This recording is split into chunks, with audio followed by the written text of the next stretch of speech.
The MISL came out of one of the recommendations of a study that was done in 2000. It was done by ECLAC. Yeah, I think that particular one for St. Lucia was done by Cuthbert Didier.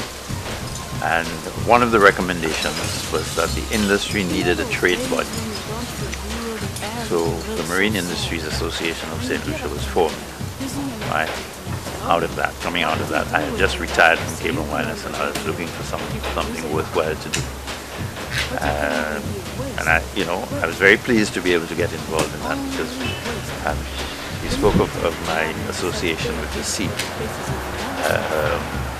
A lot of people don't realize that, but it goes back to much further than what is currently known. When people think of or mention the Compton name, it's associated with what. The Compton family came to these islands from the south of England as shipwrights, shipbuilders, to the island of Canouan. So this is where my great-grandfather pitched up in somewhere in the mid-19th century as the boat builder to whoever owned the island of Canouan at that time. And then, the tradition, the boat building tradition was maintained. Well, it's a trade organization, right? And the intention was to further the interests of the participants in that sector. And these were not just boat people, these were suppliers to the industry. So for instance, Lucelec is a member. Sol Rubis is a member. In addition to that, you have at the back of us there, you have Carnival Sailing. Right? They're actually practitioners of the trade. But there's a lot of people who are suppliers who are members. And like any sector, you have the Chamber of Commerce, for instance, looking after the interests of its members, the business community. And the MISL was designed to look after these interests, and also to further the interests of the yachting sector in general. For instance, to put St. Lucia on the map, as it were, of for the yachting, the itinerary of the yachting public. So that's and also to advise government, the government in this case, our government, as to what's in the best interest of the sector. If you speak to anybody in the industry, they would say to you that we would like to see a lot more involvement from officialdom. Because if you look around, the closest comparison I can make is to the level of investment that governments, not just in St. Lucia, but in the region, invest in, for instance, the cruise industry. Here in St. Lucia now, we're extending the Point Seraphim docks to be able to take bigger ships. And that is funded by taxpayers. Yeah, all of the developments which have taken place in the yachting sector, the physical infrastructure, has been undertaken by the private sector. And we have tried to get successive governments more interested in providing funding, providing support, institutional support, for instance. It is in the nature of boats that things happen, things break down, and they have to be repaired. Yeah, and in some cases, carrying out these repairs can be critical. If you're in a yacht and your toilet fails, you're going to sink. Yeah, so we need to develop the skill sets to be able to sustain not just our sort of native yachting industry, but the demands which are placed on the industry by the foreign visitors. Because in the Ark, for instance, we're coming up to Ark season. The boats will come down to St. Lucia.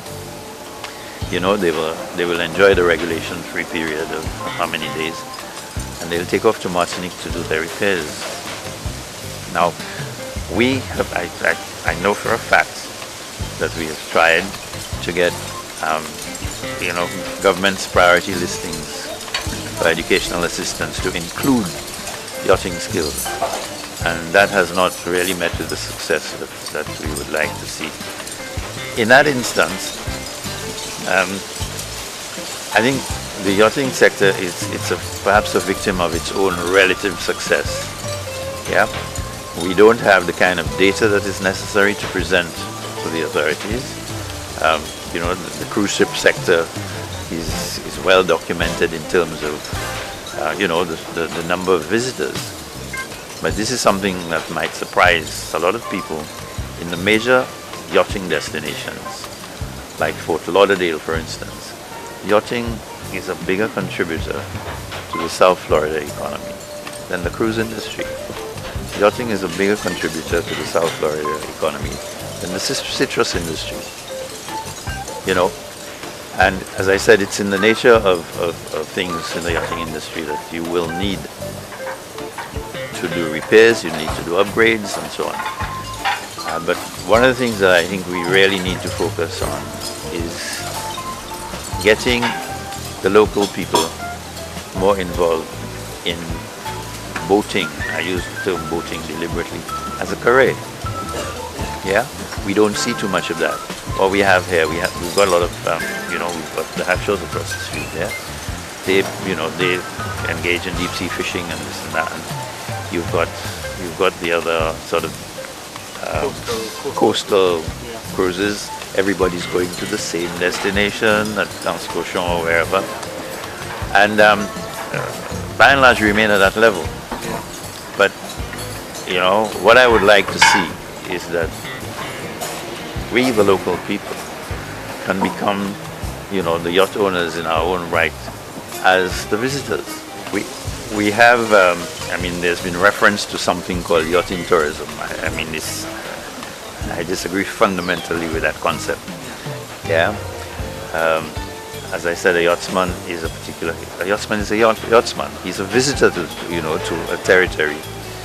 He's not, in the classical sense of the word, a tourist. And his needs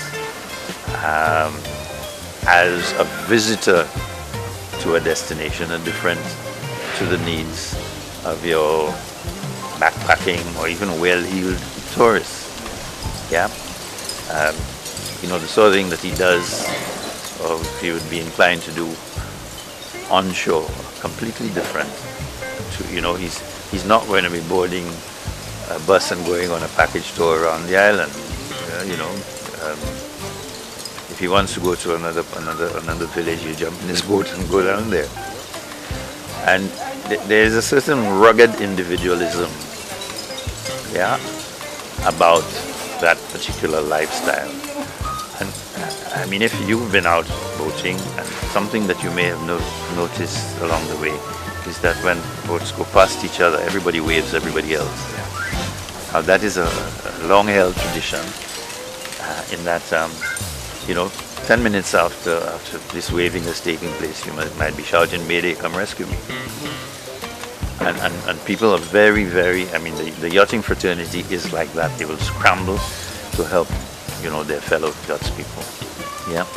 So, I mean, the lifestyle also implies a certain, if you like, a lack of, you know, planned itineraries. You know, the yachtsman may be leaving St. Vincent, going to Martinique, going to the Grenadines. And certainly alongside St. Lucia, you know. So, oh, why don't I stop here? And he does. I mean, safety and security has become a mantra over the years. Safety is far more important.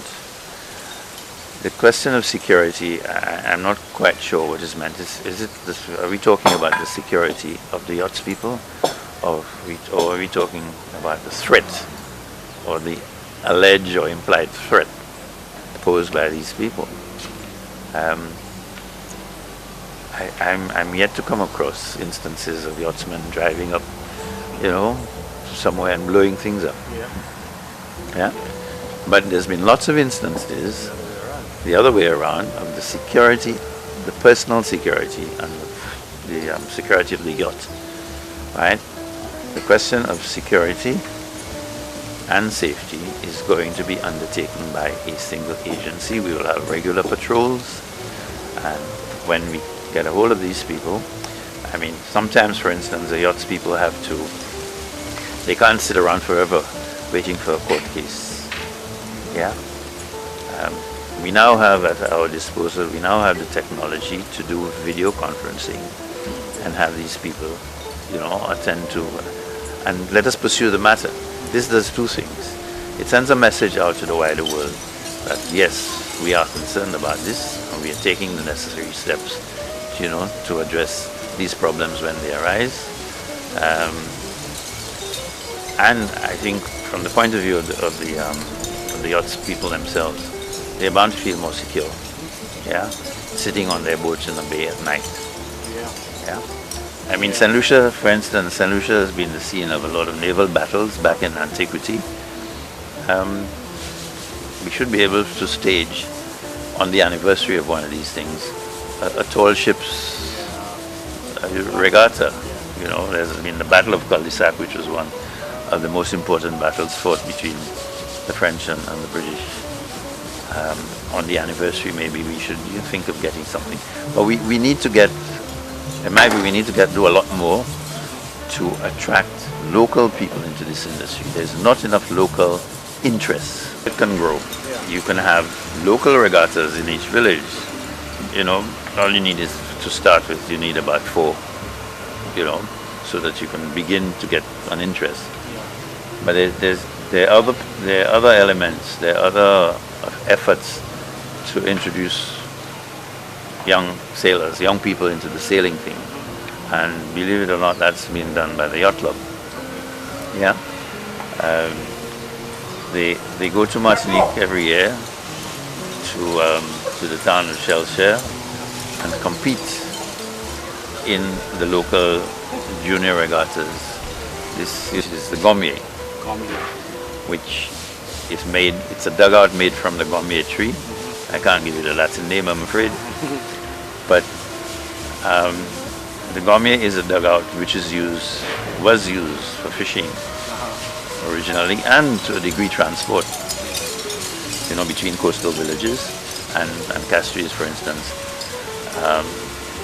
There are 2 societies in Martinique, and they have these rallies. They have localized rallies, you know, on a Sunday in preparation for their grand affair. The Tour de Yole in Martinique is really quite big. It's been going for maybe close to 30 years. And it's a 7-day regatta around the island of Martinique in the 7 stages, you know. And it happens at the end of July, the week which straddles end of July, beginning of August. And it is a formidable sight. Right? There's 18 boats competing, handicaps and all that. There's all sorts of rules. These boats have no keel, so, and the sails are massive. So, you know, the counterweight and so on is provided by, you know, these outriggers, and very heavy people sort of, you know, counterbalancing the force of the wind. I'm afraid that you and I wouldn't be able to participate in that. There's gommiers coming from Martinique. There's a trait d'union, it's called. The gommiers come to St. Lucia from the south of Martinique, from St. Luce, and they come down, and normally they have a little local regatta in the bay at Groseilliers. It used to be a lot bigger, but I think it's, you know, they're falling on hard times getting sponsorships and all of that. But I'm trying to create an interest in that here. For instance, I've spoken to the fishermen in Canaries, which has the largest gommier population. And I'm trying to persuade them to trade their gommiers for the bigger pirogue, the fiberglass thing, so that we can use these gommiers for sport.